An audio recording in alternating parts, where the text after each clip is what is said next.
आज 4 जून 2026 है। दिन है बृहस्पतिवार का और मेरा नाम है प्रदीप शुक्ला। मैं आज बात करने वाला हूँ फिजिक्स वाले के बारे में, क्योंकि इस कंपनी ने अपनी जो एजुकेशन लोन की रणनीति थी उसमें बहुत बड़ा बदलाव किया है, जिसकी वजह से आज के दिन इस कंपनी ने 15.67% का रिटर्न निकाल के दिया। ये वीडियो सिर्फ एजुकेशनल पर्पज है, ना मैं कोई भी स्टॉक खरीदने की सलाह देता हूँ और ना ही बेचने की। तो मैं आज बात करने वाला हूँ फिजिक्स वाले के बारे में, और आज के दिन इस कंपनी ने अपने शेयर होल्डर्स को कह सकते हैं कि मालामाल किया है, क्योंकि सिर्फ एक दिन में इस कंपनी ने 15.67% का रिटर्न निकाल के दिया। इसके पीछे कारण यह है कि कंपनी ने अपने स्टूडेंट लोन रणनीति में बहुत ही बड़ा बदलाव किया है, जिसकी वजह से आज इस बदलाव का जो असर है वो देखने को मिला। फिजिक्स वाले ने ये फैसला लिया है कि वो अपनी सहायक कंपनी फिनजेट फाइनेंस के जरिए अब स्टूडेंट को एजुकेशन लोन नहीं देगी। कंपनी ने यह बयान जारी करके कहा है कि अब वो NBFC यानी कि नॉन बैंकिंग फाइनेंशियल कंपनी के साथ पार्टनरशिप करेगी, और इसके बाद ही पार्टनरशिप के बाद ही वो स्टूडेंट एजुकेशन लोन देगी। यानी कि वो डायरेक्ट अब एजुकेशन लोन नहीं देगी, अब वो पार्टनरशिप करेगी NBFC कंपनीज के साथ, और इसके बाद वो स्टूडेंट को एजुकेशन लोन देगी। इसका पॉजिटिव इम्पैक्ट आज देखने को मिला, और आज जब 3:30 बजे मार्केट बंद हुआ तो इस कंपनी ने अपने शेयर होल्डर्स को 15.67% का रिटर्न निकाल के दिया।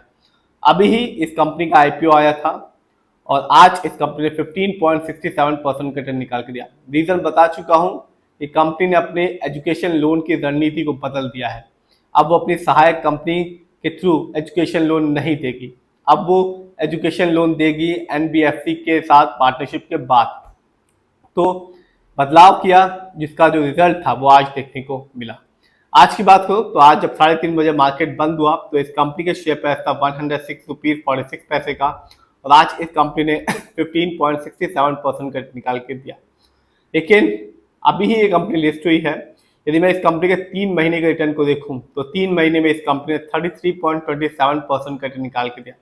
यानी कि 90 दिन पहले इस कंपनी का जो शेयर प्राइस था वो था 79 रुपीज 56 पैसे का, जो आज के दिन 106 रुपये 46 पैसे का।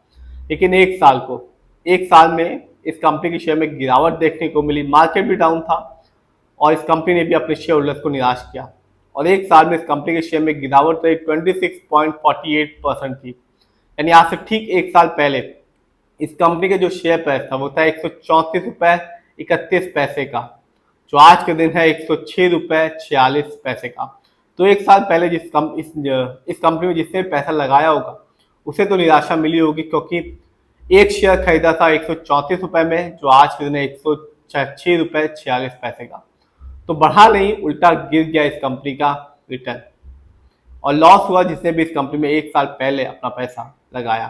लेकिन लॉन्ग टर्म के हिसाब से कहते हैं कि कंपनी अच्छी है और आने वाले समय में ये कंपनी अपने शेयर होल्डर्स को एक अच्छा रिटर्न निकाल के दे सकती है। ये तो बात है कंपनी के रिटर्न की। देखते हैं इस कंपनी के स्टॉक के परफॉर्मेंस को।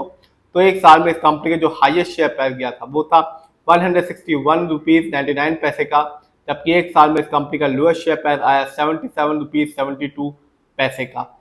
लेटेस्ट न्यूज बता चुका हूँ, जिस वजह से आज इस कंपनी ने 15.67% का रिटर्न निकाल के दिया। रीजन ये है कि कंपनी ने अपने एजुकेशन लोन की रणनीति को पूरी तरह से बदल दिया।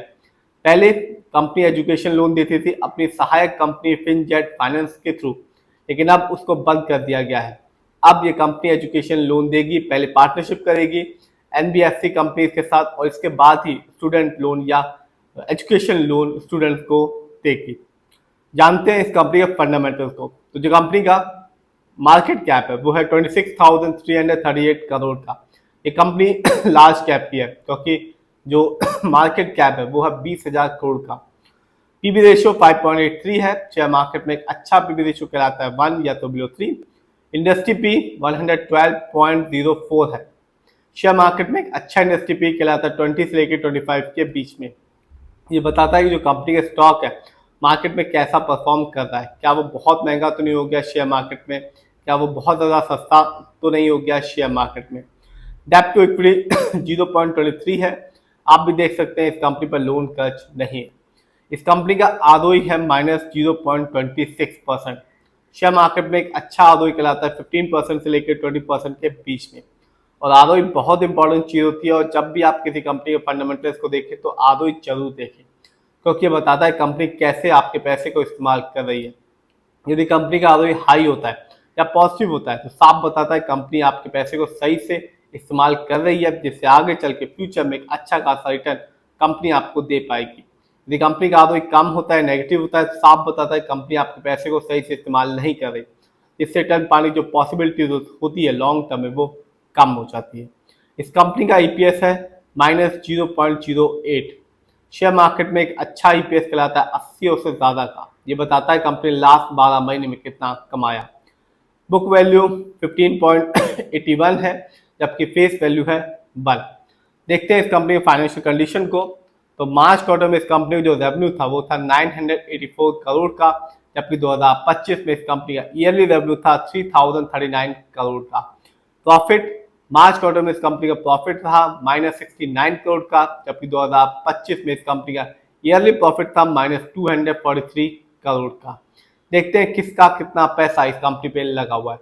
तो प्रमोटर यानी कि इस कंपनी के ओनर्स, जिनका पैसा इस कंपनी में सबसे ज्यादा लगा हुआ है, प्रमोटर की होल्डिंग है 72.30% की, जबकि एफआईआई यानी कि विदेशी निवेशक, जिनका पैसा इस कंपनी में लगा हुआ है 11.56% का, बीआईआई जिनका पैसा इस कंपनी में लगा हुआ है 7.91% का, म्यूचुअल फंड जिनका पैसा इस कंपनी में लगा हुआ है 5.55% का, रिटेलर्स यानी कि हम लोग का पैसा इस कंपनी में लगा हुआ है 2.68% का। तो आज इस कंपनी ने 15.67% का रिटर्न निकाल के दिया। रीजन बता चुका हूं कि कंपनी ने अपनी एजुकेशन लोन की जो रणनीति है उसको पूरी तरह से बदल दिया है। अब पहले वो एनबीसीसी कंपनी के साथ पार्टनरशिप करेगी और इसके बाद ही स्टूडेंट लोन या एजुकेशन लोन देगी। कहते हैं कि आने वाले समय में ये कंपनी एक अच्छा खासा रिटर्न अपने शेयर होल्डर्स को लॉन्ग टर्म में दे सकती है। फिर भी आप जिसमें पैसा लगाएं खुद रिसर्च करें, एनालाइज करें, अपने फाइनेंशियल एडवाइजर की राय लें, तभी अपने पैसे को शेयर मार्केट में लगाएं।